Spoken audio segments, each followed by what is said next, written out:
আলহামদুলিল্লাহ, আজকে আমরা 22তম তারাবিতে পবিত্র কোরআনের 25তম পারা তেলাওয়াত করেছি।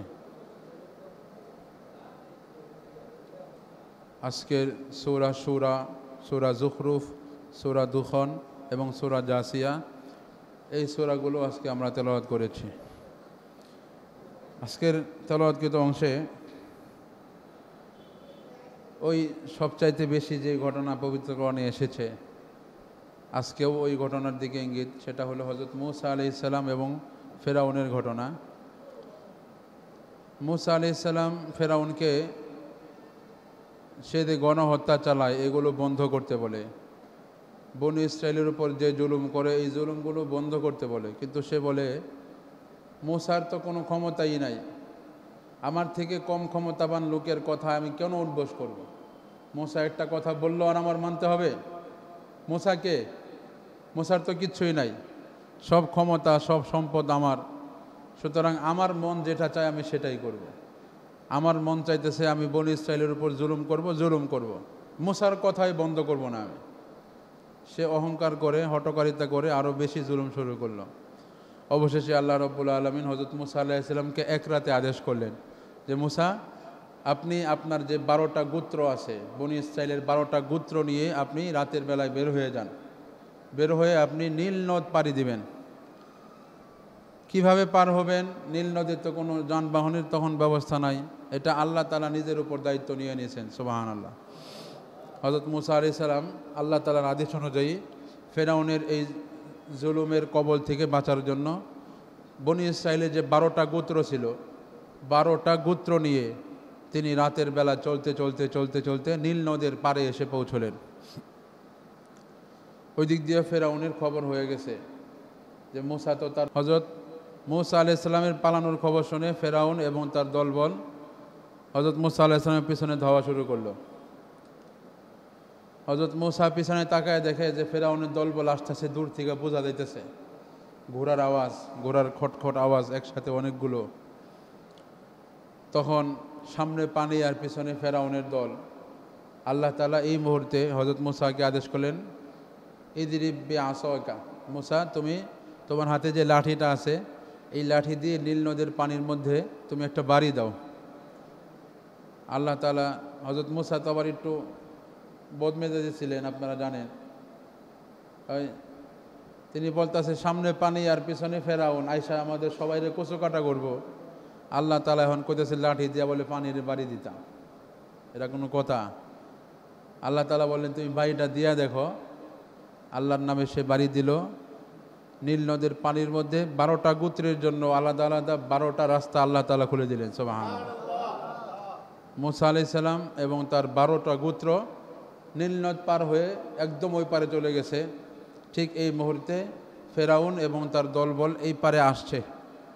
তারা দেখতেছে রাস্তা তো করাই আছে, কোত্থেকে রাস্তা এলো এটা আর চিন্তা করার সময় নাই, দ্রুত তাদেরকে ধরতে হবে। কিন্তু ফেরাউনের যে ঘোড়া, ফেরাউনের বাহিনীর ঘোড়া যেটা, এই ঘোড়াগুলা নীল নদের এই রাস্তার মধ্যে নামতেছে না। বুঝতেছেন? নীল নদের এই রাস্তার মধ্যে ঘোড়াগুলো নামতেছে না। কেন? আল্লাহ তাআলা ঘোড়ার মধ্যে একটা যোগ্যতা দিয়ে দিছে অলৌকিকভাবে, সৃষ্টিগতভাবে, যে ঘোড়া কোনো বিপদ দেখলে সে ওই বিপদ সংকুল জায়গায় জীবনেও পা বাড়াবে না। ঘোড়া বুঝতে পারে এটা। আল্লাহ তাআলা ঘোড়াকে যেহেতু বানাইছে যুদ্ধের বাহন হিসেবে। আপনারা জানেন বর্তমানে এই রমজানে একটা প্রসিদ্ধ মাসআলা অনলাইনে ঘোরাঘুরি করতেছে যে ঘোড়ার গোশত খাওয়া হালাল নাকি হারাম। এটা কেন আসতেছে? পুরান ঢাকায় এক জায়গায় 250 টাকা কেজি ঘোড়ার গোশত বিক্রি করতেছে। তো মানুষ লোভে পড়া গরুর গোশত 750-800 টাকা, আর ঘোড়ার গোশত মাত্র 250-220 টাকা কেজি। সমস্যা কি? তাহলে আমরা জানি যদি হালাল হয় তাহলে খাইব। আল্লাহ তাআলা ঘোড়া এই প্রাণীটাকে যেহেতু বানাইছে যুদ্ধের জন্য বিশেষ করে, এখন ঘোড়া যদি মানুষ গরুর মতো খাওয়া শুরু করে তাহলে এক পর্যায়ে যুদ্ধের জন্য, যুদ্ধের বাহন হিসেবে ঘোড়াকে আর পাওয়া যাবে না। এই জন্য হানাফি মাযহাবের ফতোয়া অনুযায়ী ঘোড়ার গোশত খাওয়া মাকরুহ। ঘোড়ার গোশত খাওয়া কি? মাকরুহ, না খাওয়া চাই। তো ঘোড়ার মধ্যে আল্লাহ তাআলা যোগ্যতা দিয়ে দিচ্ছে, সে বিপদ দেখলেই বুঝতে পারে সামনে যাবে না, পা বাড়াবে না।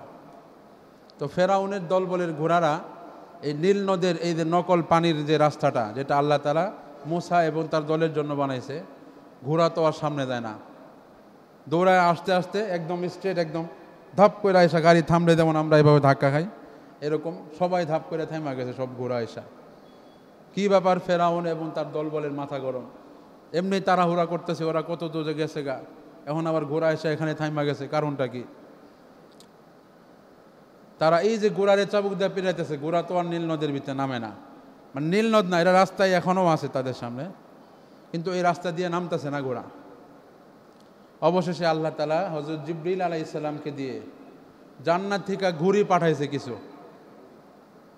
এই ঘুড়ি বুঝেন, ঘোড়া হলো পুরুষ আর ঘুড়ি হলো মহিলা।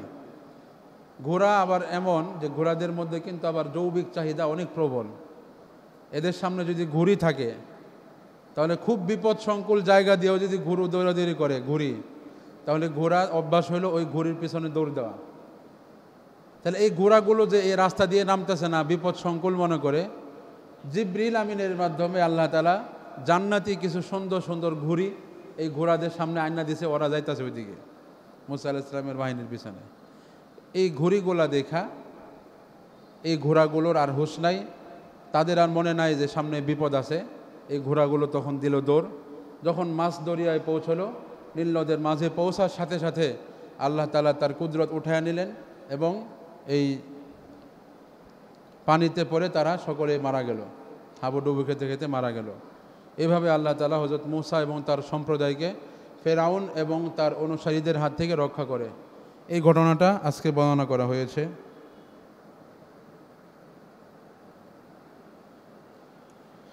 আজকে পবিত্র কোরআনের 2 নম্বর রাকাতে তেলাওয়াত করা হয়েছে সূরাতুশ শূরার একদম প্রথম আয়াতে, একদম প্রথম পৃষ্ঠায়। তাকাদুস সামাওয়াতু ইয়াতাফাত্তারুনা মিন ফাওকিহিন্না ওয়াল মালায়েকাতু ইউসাব্বিহুনা বিহামদি রাব্বিহিন্না বিল আশি ওয়াল ইবকার। আল্লাহ তাআলা আসমানে এত বেশি ফেরেশতা সৃষ্টি করে রেখেছেন যে ফেরেশতাদের ভারে, ফেরেশতাদের সংঘাতিক্যের কারণে আকাশটা একদম ভেঙে যাওয়ার উপক্রম, ফেটে যাওয়ার উপক্রম হইতেছে। সুবহানাল্লাহ। একদল ফেরেশতা তারা সেজদারত আছে, যখন থেকে তাদেরকে সৃষ্টি করা হয়েছে তখন থেকে সেজদা দিয়ে আছে, একদম কিয়ামত পর্যন্ত তারা সেজদা দিয়েই থাকবে। একদল ফেরেশতাকে আল্লাহ বানাইছে তারা শুধু রুকু করবে, সৃষ্টির পর থেকে রুকু দিয়ে আছে, কিয়ামত পর্যন্ত তারা রুকু করেই থাকবে, তার কাজই রুকু করা। একদল ফেরেশতা এমন আছে যাদের কাজ হলো আমরা নামাজে যেভাবে দাঁড়ায় থাকি এভাবে দাঁড়ায় থাকবে, সৃষ্টির সূচনা লগ্ন থেকে এই যে দাঁড়ায় আছে এখনও দাঁড়ায় আছে, কিয়ামত পর্যন্ত তারা দাঁড়িয়ে থাকবে। এইরকম বিভিন্ন ধরনের ফেরেশতা দিয়ে এই আকাশটা ভরপুর। একবার আল্লাহ নবী সাহাবীদেরকে নিয়ে বয়ান করতেছেন, হঠাৎ করে আল্লাহ নবীর দৃষ্টি আকাশের দিকে পড়ল, আল্লাহ নবী মুস্কি হাসলেন। সাহাবায়ে কেরাম জিজ্ঞাসা করলেন, ইয়া রাসূলুল্লাহ, আপনি তো অনর্থক হাসি দেন না, আপনি কেন হাসছেন একটু জানতে পারি কি? আল্লাহ নবী বললেন, আমি আকাশের দিকে যখন তাকাইলাম দেখলাম পুরোটা আকাশ জুড়ে আল্লাহ তাআলার এত অগণিত ফেরেশতা, ফেরেশতাদের এত পারাপারি, একটা ফেরেশতার কাঁধের উপর আরেকটা ফেরেশতা এমনভাবে জাপড়ে মেরে আছে যে এক আধা বিঘত পরিমাণ জায়গাও পুরো আকাশ জুড়ে খালি নাই। সুবহানাল্লাহ। এত পরিমাণ ফেরেশতা আল্লাহ তাআলা বানাইছে। তো সূরাতুশ শূরার মধ্যে এই দিকে ইঙ্গিত করা হয়েছে যে তাকাদুস সামাওয়াতু ইয়াতাফাত্তারুনা, আসমান সমূহ ফেরেশতাদের ভারে ফেটে যাওয়ার, ভেঙে যাওয়ার উপক্রম হয়। সুবহানাল্লাহ। আজকে কি কি আদেশ করেছেন আমরা শুনে নেই আসেন।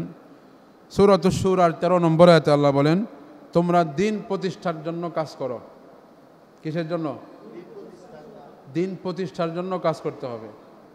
কিন্তু আমরা দিন প্রতিষ্ঠার জন্য কাজ করি না, বর্তমানে আমরা গণতন্ত্র প্রতিষ্ঠার জন্য, ডেমোক্রেসি প্রতিষ্ঠার জন্য কাজ করে যাচ্ছি। তাহলে আল্লাহ তাআলার এই হুকুমের অমান্য করতেছি আমরা। সূরা শূরার 15 নম্বর আয়াতে আল্লাহ বলেন, আল্লাহর দিকে আহ্বান করো মানুষকে, মানুষকে আল্লাহর পথে রাখো।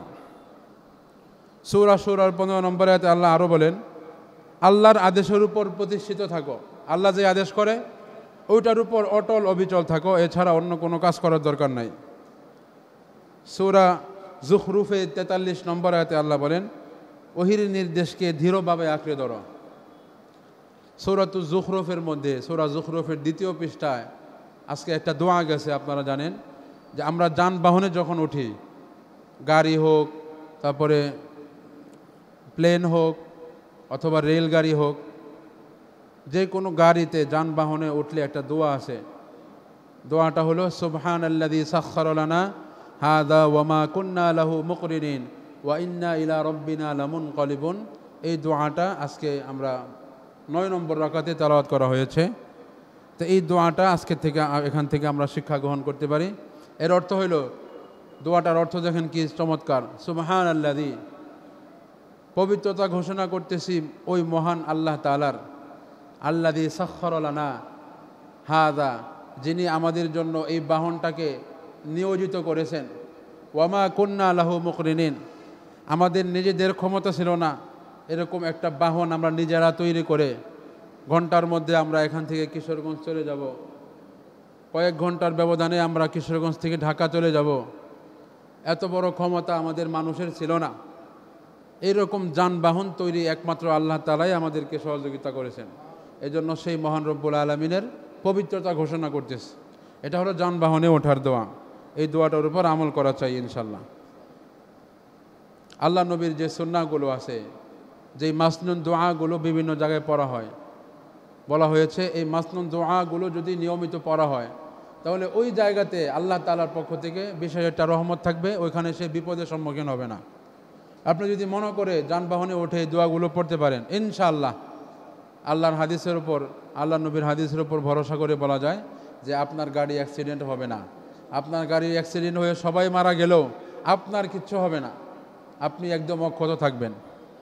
এমন প্রমাণ আছে অনেক, গাড়ি অ্যাক্সিডেন্ট হয়েছে, উল্টা গেছে, 20-25 জন মারা গেছে, আর 15-20 জন হাসপাতালে, কারো পাও ভাঙছে, কারো মাথা ভাঙছে, কারো হাত ভাঙছে, কিন্তু 2-1 জন এমন ছিল যারা টেরও পায় নাই। তারা বুঝছে যে গাড়ি উল্টা গেছে, কিন্তু তাদের শরীরে একটা সুতাও পর্যন্ত ছিঁড়ে নাই। এগুলো পরবর্তীতে কারণ দর্শাইলে তারা বলে যে আমরা মূলত সবসময় দোয়াটা পড়ি, এই দোয়ার বদৌলতে আল্লাহ তাআলা হেফাজত করেছেন। এজন্য মাসনুন দোয়াগুলোর ইহতিমাম করা চাই। যখন যে দোয়াগুলো আছে এই দোয়াগুলোর উপর আমল করা চাই। পারবো তো ইনশাল্লাহ? সূরা যুখরুফের 43 নম্বর আয়াতে আল্লাহ বলেন, ওহির নির্দেশকে দৃঢ়ভাবে আঁকড়ে ধরো।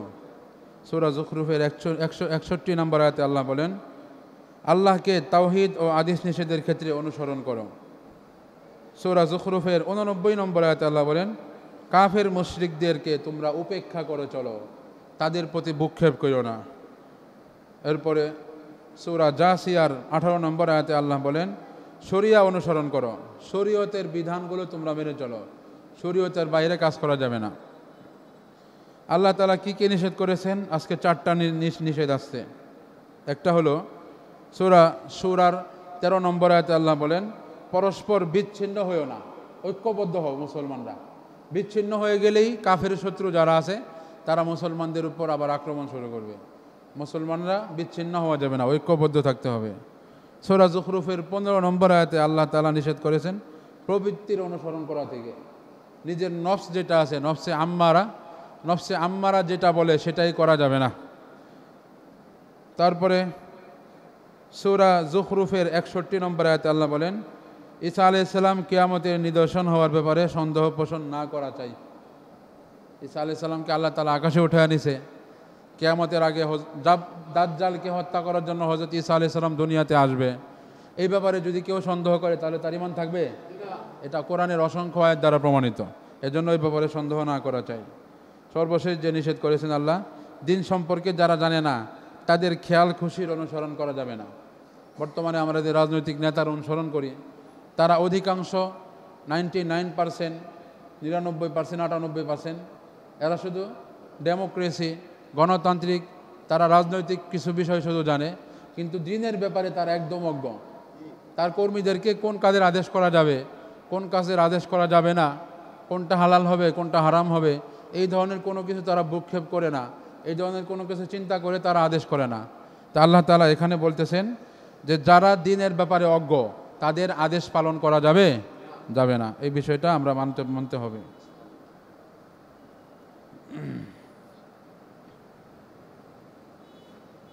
আল্লাহ রব্বুল আলামিন আজকে সূরাতুশ শূরায় 20 নম্বর আয়াতে বলেন, মান কানা ইউরিদু হারসাল আখিরাতি নাজিদ লাহু ফি হারসি, যে ব্যক্তি আখিরাতের ফসল ফলাইতে চায়, আখিরাতের জন্য কিছু পুঁজি সংগ্রহ করতে চায়, আমি তার আখিরাতের পুঁজিতে আরো বারাকা দান করব। সুবহানাল্লাহ। ওয়া মান কানা ইউরিদু হারসাদ দুনিয়া নুতিহি মিনহা, আর কেউ যদি শুধু দুনিয়া চায়, যে আল্লাহ আমার দুনিয়াতে মাল দাও, দুনিয়াতে সম্পদ দাও, দুনিয়াতে একটু ক্ষমতা দাও, তাহলে আমি তাকে পার্থিব দুনিয়ার অল্প কিছু দিব। ওমা লাহু ফিল আখিরাতি মিন নাসিব, কিন্তু মনে রাখো যারা শুধু দুনিয়া চায় আমার কাছে, আমি তাদেরকে দুনিয়া অল্প হলেও দিব, কিন্তু আখিরাতে তাদের কোনো অংশ থাকবে না। আখিরাতে তারা জান্নাতে যেতে পারবে না, আখিরাতে তারা বিনা হিসাবে জাহান্নামে, নাউজুবিল্লাহ। এজন্য আল্লাহ তাআলার কাছে দুনিয়ার কল্যাণও চাইতে হবে, আখিরাতের কল্যাণও চাইতে হবে। আমরা প্রথম দিন তাফসিরের সময় বলেছিলাম যে যারা প্রকৃত মুমিন তারা সূরা বাকারার 201 নম্বর আয়াতে বর্ণিত হয়েছে, আল্লাযীনা ইয়াকুলুনা রব্বানা আতিনা ফিদ দুনিয়া হাসানাহ ওয়া ফিল আখিরাতি হাসানাতাও ওয়া কিনা আযাবান নার। তারা বলে, যারা প্রকৃত মুমিন তারা আল্লাহর কাছে দোয়া করে, হে আল্লাহ, আপনি আমাদেরকে দুনিয়াতেও কল্যাণ দান করুন, আপনি আমাদেরকে আখিরাতেও কল্যাণ দান করুন, ওয়া কিনা আযাবান নার, এবং আপনি আমাদেরকে জাহান্নামের আযাব থেকে রক্ষা করুন। তাহলে এই দোয়াটা হলো মুহাদ্দিসিনের কেরামের ভাষ্যমতে সবচাইতে উত্তম এবং শ্রেষ্ঠ দোয়া। যতগুলো দোয়া বর্ণিত হয়েছে কোরআনে সবগুলোই তো ভালো, কিন্তু এগুলোর মধ্যে অর্থের দিক দিয়ে এবং আল্লাহর কাছে চাওয়ার দিক দিয়ে সবচেয়ে উত্তম দোয়া হলো এটা। এই দোয়া কি আপনাদের সবার মুখস্থ আছে? রব্বানা আতিনা ফিদ দুনিয়া হাসানা ওয়া ফিল আখিরাতি হাসানা ওয়া কিনা আযাবান নার। এতে উত্তম আর কোনো দোয়া নাই। এটার মধ্যে দুনিয়াও সব চাওয়া হয়ে গেছে, দুনিয়ার ধন সম্পদ ক্ষমতা মাল সব চাওয়া হয়ে গেছে, আবার আখিরাতে জান্নাত চাওয়া হয়ে গেছে, জাহান্নাম থেকে পানা চাওয়া হয়ে গেছে। এর চেয়ে উত্তম আর কোনো দোয়া হতে পারে না। এজন্য আমরা যদি দোয়া করি আল্লাহর কাছে, দুনিয়া যদি চাইবো ঠিক আছে, কিন্তু দুনিয়ার পাশাপাশি আখিরাতে চাইতে হবে। শুধু দুনিয়া চাইলে আল্লাহ দুনিয়া দিবে ঠিক আছে, কিন্তু আখিরাতের থেকে আর কিছু পাওয়া যাবে না। বুঝতে পেরেছেন? আল্লাহ রাব্বুল আলামিন সূরা শূরার 49 এবং 50 নম্বর আয়াতে, এই দুইটা আয়াতে খুবই গুরুত্বপূর্ণ একটা বিষয় উল্লেখ করেছেন। ইয়াহাবু লিমান ইয়াশাউ ইনাসা ওয়া ইয়াহাবু লিমান ইয়াশাউ যুকুর। আল্লাহ রাব্বুল আলামিন যাকে ইচ্ছা শুধু কন্যা সন্তান দান করে, আছে না নাই? আল্লাহ যাকে ইচ্ছা তাকে শুধু পুরুষ ছেলে সন্তান দান করে, আছে না নাই? আমাদের খাদেম সাহেবের 4 জন ছেলে সন্তান, তার কোনো মেয়ে নাই। আবার আমাদের বাড়িতে একজন লোক আছে যার শুধু মেয়ে সন্তান, তার কোনো ছেলে নাই। আবার অনেক মানুষ এমন আছে যাকে আল্লাহ তাআলা ছেলেও দিয়েছে আবার মেয়েও দিয়েছে, আছে না?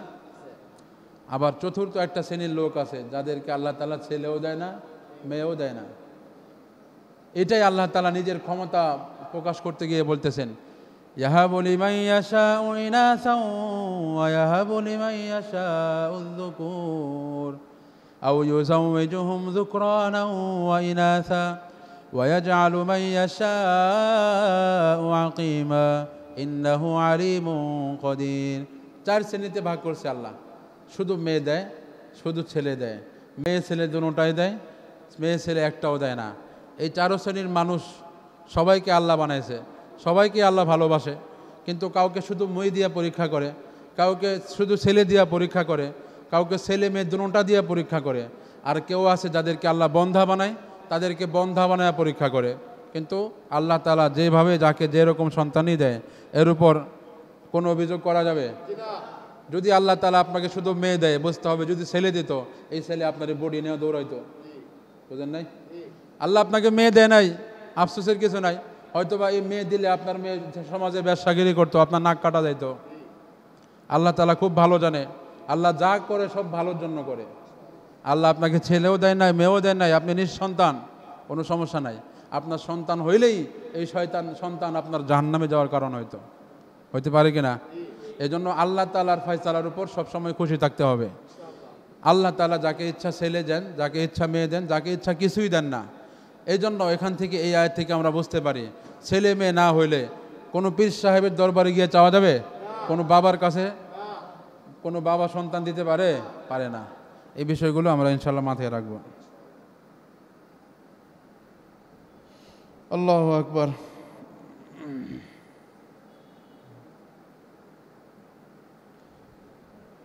আজকে আখিরাতে সর্ব উৎকৃষ্ট নিয়ামত এবং চিরস্থায়ী জান্নাত কাদের জন্য, এর একটা বিবরণ দেওয়া হয়েছে সূরা সূরার 36 থেকে 40 এই 4টা আয়াতের মধ্যে। 9টা গুণ উল্লেখ করা হয়েছে এই 4টা আয়াতে। এই 9 গুণ বিশিষ্ট যারা, তারা আখিরাতের সর্ব উৎকৃষ্ট নিয়ামত এবং চিরস্থায়ী জান্নাতের মধ্যে তারা দাখিল হতে পারবে। আসুন দেখি আমরা কি এই সুসংবাদ পাই কিনা। যদি এই 9টা গুণের মধ্যে কোনো একটা গুণ না থাকে, ওই গুণগুলো আজকে থেকে আমরা নিজেদের মধ্যে অন্তর্ভুক্ত করার, আমল করার চেষ্টা করব। 1 নম্বর গুণ, যারা ঈমান আনে। আমরা ঈমান আনছি তো? 2 নম্বর গুণ, আল্লাহর উপর যারা ভরসা করে। আমরা সব কাজে ভরসা করব কার উপর? অনেকে আছে দোকানের উপর ভরসা করে। একজন লোকরে দাওয়াত দিতে গেছিলাম নামাজের জন্য, সে বলে নামাজও পড়তে হইব, আবার সংসারও চালাইতে হইব। বুঝেন নাই? মানে ইঙ্গিত দিয়া বোঝাইছে নামাজ যে পড়ব তাহলে আমার সংসার চালাইব কে? আর ওটা তো আর কইতে পারে না, এটা একটু ভাঙ্গা একটু ঘুরে বলছে, আর ঠিক আছে নামাজও পড়তে হইব, আবার সংসারও চালাইতে হইব। তাহলে সে ভরসা করে নাই আল্লাহর উপর, সে ভরসা করছে তার দোকানের উপর, সে ভরসা করছে তার ব্যবসার উপর। সব কাজে ভরসা করতে হবে কার উপর? এই হলো 2 নম্বর। 3 নম্বর গুণ, আখিরাতে চিরকল্যাণ এবং চিরস্থায়ী জান্নাত পাওয়ার 3 নম্বর গুণ হলো বড় বড় গুনাহ ও অশ্লীল কাজ থেকে বিরত থাকবে। ছোট গুনাহ অনিচ্ছায় হয়ে যায় অনেক সময়। ছোট গুনাহ টুকটাক এদিক সেদিক এভাবে বড় বড় বুজুর্গদেরও হয়ে যায়, এরা সমস্যা নাই। ছোট সগীরা গুনাহ যেগুলা, এগুলো নফল ইবাদতের মাধ্যমে, ওযুর মাধ্যমে, ওযুর পানির সাথে সাথে ঝরে যায়, ওইগুলো কোনো ব্যাপার না। এগুলো একবার হবে আবার মুছে যাবে, হবে মুছে যাবে। কিন্তু বড় গুনাহ থেকে তারা বিরত থাকবে, বড় বড় কবিরা গুনাহ এবং অশ্লীল কাজ থেকে তারা বিরত থাকবে। এটা হলো আখিরাতের সর্বোৎকৃষ্ট নিয়ামত এবং চিরস্থায়ী জান্নাত পাওয়ার 3 নম্বর গুণ। 4 নম্বর গুণ, কারো প্রতি যদি ক্রুদ্ধ হয়, রাগান্বিত হয়ে যায়, তাহলে রাগান্বিত হয়ে তার ঘুষি মারা দাঁত ফালায় দেয় নাই। আজকে কোন স্কুলে বিএনপির 2 গ্রুপের সংঘর্ষ হইয়া কমিটি বানাইতে গিয়া একজন আরেকজনকে একদম মাইরা ফেলাইছে, আরেকজন গুরুতর অসুস্থ, সেও মরে যাওয়ার পথে। এই যে মারামারি হইল, কিসের জন্য? রাগান্বিত হয়েছে।